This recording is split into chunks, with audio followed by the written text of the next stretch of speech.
வணக்கம், இது உங்கள் அமிர்தா சமையல். இன்றைக்கி நம்ம பார்க்க போகிறது கொண்டக்கடலை குழம்பு எப்படி பண்ணுறதுன்னு பார்க்க போகிறோங்க. வீடியோக்குள்ளே போகிறதுக்கு முன்னாடி மைதா மற்றும் வெள்ளை சீனி சேர்க்காத வெஜ் ரெசிபிஸ் பார்க்குறதுக்கு கீழே இருக்க ரெட் கலர் பட்டனை ப்ரெஸ் பண்ணி அமிர்தா சமையலை சப்ஸ்கிரைப் பண்ணுங்கள்.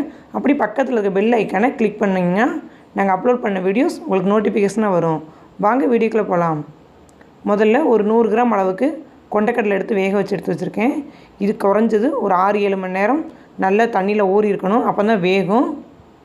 இப்படி கைட்டு எடுத்து பாருங்கள், எடுத்து அழுத்தி பார்த்திங்கன்னா நல்லா மசிஞ்சு வரணும், அந்தளவுக்கு வெந்திருக்கணும்.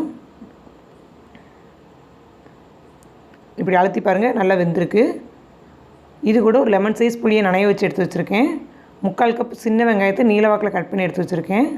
அப்புறம் ஒரு 1/4 மூடி தேங்காய் துருவனது, அப்புறம் ஒரு பழுத்த தக்காளி, ஒரு 7-8 சின்ன வெங்காயத்தை தனியாக உரித்து எடுத்து வச்சுருக்கிறேன் இது அரைக்கிறதுக்கு.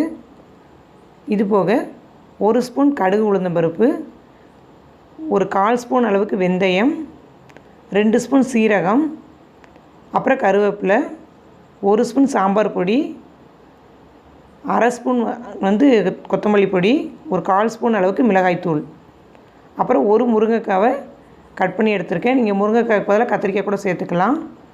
முதல்ல வெறும் வாணலியில் எண்ணெய் சேர்த்துக்கலாம். ஒரு 2 ஸ்பூன் அளவுக்கு எண்ணெய் ஊற்றிக்கலாம்.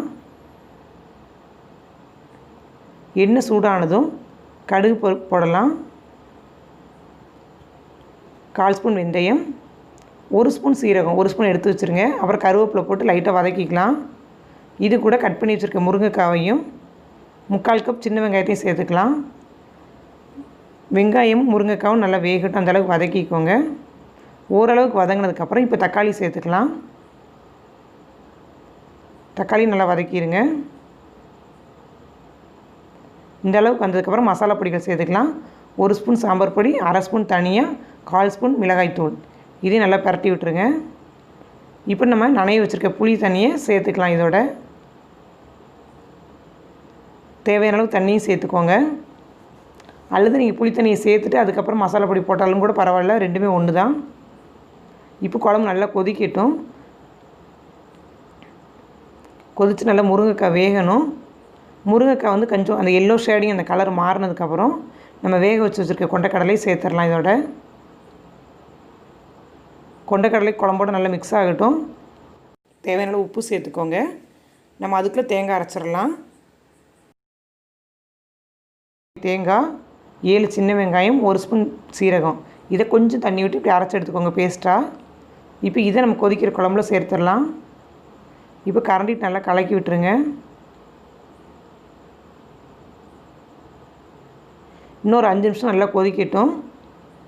கொதிச்சதுன்னா நல்ல திக்னஸ்ஸாக நம்மளோட கொண்டக்கடலை குழம்பு ரெடி ஆயிரும். அவ்வளோதாங்க, கொண்டக்கடலை குழம்பு ரெடி ஆயிடுச்சு. இது சாப்பாடுக்கு ரொம்ப நல்லாயிருக்கும்.